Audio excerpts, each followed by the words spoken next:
बढ़ते हैं आगे। पाकिस्तानी आतंक के खिलाफ भारत अब सिर्फ सीमा पर नहीं, दुनिया के सबसे बड़े वित्तीय मंच पर भी निर्णायक लड़ाई लड़ने जा रहा है। ऑपरेशन सिंदूर के बाद मिले सबूतों के साथ भारत एफएटीएफ के दरवाजे पर दस्तक देने की तैयारी में है। भारत के हाथ पाकिस्तान की धरती पर आतंक और सत्ता के रिश्तों की नई साठगांठ के पुख्ता सबूत लगे हैं। सवाल यह है, क्या पाकिस्तान की दोहरी नीति अब दुनिया के सामने बेनकाब होगी? क्या शहबाज शरीफ और असीम मुनीर की मुश्किलें बढ़ने वाली हैं? और क्या पाकिस्तान को फिर वैश्विक निगरानी के घेरे में ढकेला जा सकता है? इसी सबसे बड़े कूटनीतिक अभियान का पूरा विश्लेषण इस रिपोर्ट में।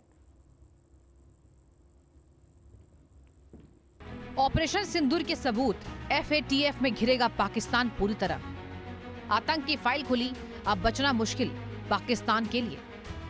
शहबाज मुनीर पर संकट, भारत ने कूटनीतिक चक्रव्यूह रचा है। पेरिस में होगा फैसला, दुनिया देखेगी पाकिस्तान की सच्चाई। भारत और पाकिस्तान के बीच लड़ाई अब सिर्फ सीमा, गोली और बारूद तक सीमित नहीं रह गई है। नई दिल्ली ने आतंकवाद के खिलाफ एक नया कूटनीतिक मोर्चा खोल दिया है। लंबे समय से भारत दुनिया को ये बताता रहा है कि आतंकवाद की जड़ें कहाँ मौजूद हैं और उसे किस तरह संरक्षण मिलता है। अब भारत का मानना है कि उसके पास ऐसे प्रमाण मौजूद हैं जो अंतर्राष्ट्रीय मंचों पर पाकिस्तान की मुश्किलें बढ़ा सकते हैं। ऑपरेशन सिंदूर के सबूतों से खुला आतंक का नया चेहरा। यही वजह है कि आने वाले महीनों में वैश्विक वित्तीय निगरानी तंत्र के सामने पाकिस्तान को लेकर एक मजबूत मामला रखने की तैयारी की जा रही है। इस पूरे अभियान का मकसद सिर्फ आरोप लगाना नहीं, बल्कि उन रिश्तों को उजागर करना है जिन पर भारत लगातार सवाल उठाता रहा है। कूटनीतिक गलियारों में इस कवायद को बेहद अहम माना जा रहा है, क्योंकि इसका असर पाकिस्तान की अंतर्राष्ट्रीय छवि और उसकी विश्वसनीयता के साथ कंगाली में चार चांद लगाने पड़ सकते हैं। आलम यह है, पाकिस्तानी आतंकवाद के खिलाफ भारत ने वैश्विक मंचों पर दबाव बढ़ाने की रणनीति बनाई है। कूटनीतिक मोर्चे पर पाकिस्तान को घेरने की तैयारी लगातार तेज है। भारत अंतर्राष्ट्रीय एजेंसियों के सामने नए डिजिटल साक्ष्य रखने की तैयारी कर रहा है। इस तरह भारत आतंकवाद और उसके संरक्षक पाकिस्तान के रिश्तों पर फोकस बढ़ाएगा।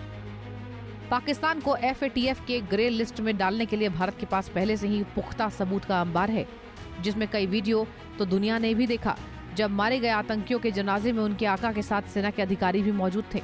कई ऐसे वीडियो और डिजिटल रिकॉर्ड मौजूद हैं जो आतंकवाद और सत्ता प्रतिष्ठान के बीच संबंधों पर गंभीर सवाल खड़े करते हैं। अब जनाजों से उठे सवाल, दुनिया के सामने आई तस्वीरें।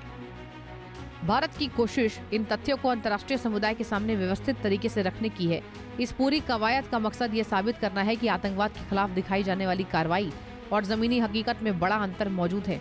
भारत का मानना है कि अगर वैश्विक संस्थाएं इस पहलुओं का गंभीरता से मूल्यांकन करती हैं तो पाकिस्तान के लिए जवाब देना आसान नहीं होगा। यही कारण है कि आने वाली बैठक को केवल एक औपचारिक बैठक नहीं, बल्कि आतंकवाद के खिलाफ वैश्विक जवाबदेही की परीक्षा के तौर पर देखा जा रहा है। दरअसल पाकिस्तान को पहले भी एफएटीएफ की ग्रे लिस्ट में डाला जा चुका है। पाकिस्तान को निगरानी सूची से बाहर आने की कई शर्तें पूरी करनी पड़ी है। पाकिस्तान की तरफ से मनी लॉन्ड्रिंग और आतंक फंडिंग रोकने के दावे किए गए, लेकिन अब फिर उसी रिकॉर्ड पर गंभीर सवाल उठ रहे हैं। दरअसल किसी भी देश के लिए वैश्विक वित्तीय संस्थाओं का भरोसा बेहद महत्वपूर्ण माना जाता है। जब किसी देश की नीतियों और उसकी वित्तीय तंत्र पर सवाल उठते हैं तो इसका असर सिर्फ उसकी छवि तक सीमित नहीं रहता। निवेश, व्यापार, आर्थिक सहयोग जैसे कई क्षेत्र प्रभावित हो सकते हैं। यही वजह है कि पाकिस्तान के लिए यह मामला बेहद संवेदनशील माना जा रहा है। ग्रे लिस्ट का डर, पाकिस्तान पर फिर मंडराता खतरा।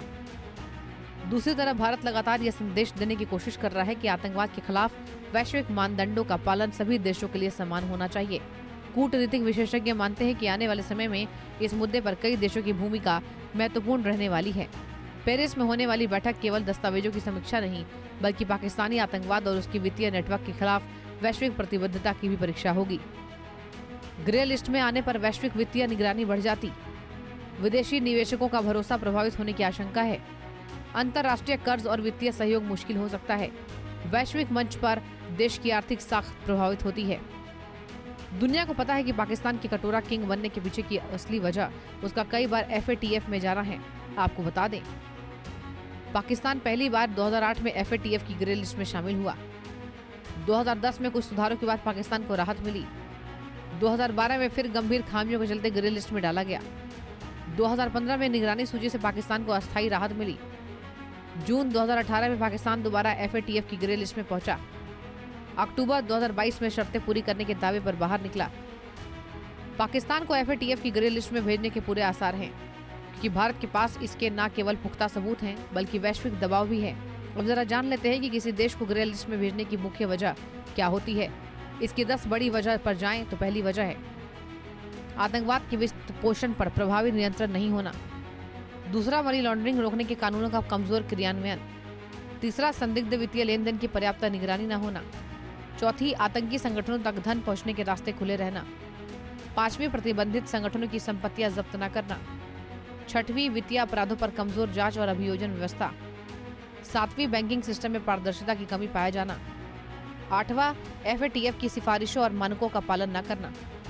नौवां, अंतर्राष्ट्रीय सहयोग और सूचना साझा करने में कमी रहना। और 10वां, वैश्विक वित्तीय सुरक्षा के लिए जोखिम पैदा करने वाली नीतियां। इस तरह भारत ने आतंकवाद के खिलाफ अपनी लड़ाई को एक नए स्तर पर पहुंचा दिया है। सीमा पर जवाब देने के साथ साथ अब कूटनीतिक और वित्तीय मोर्चे पर भी पाकिस्तान को घेरने की तैयारी है। ऑपरेशन सिंदूर के बाद जुटाए गए सबूत कितने प्रभावी साबित होंगे, इसका फैसला आने वाले समय में तय हो जाएगा। Bureau report, India news.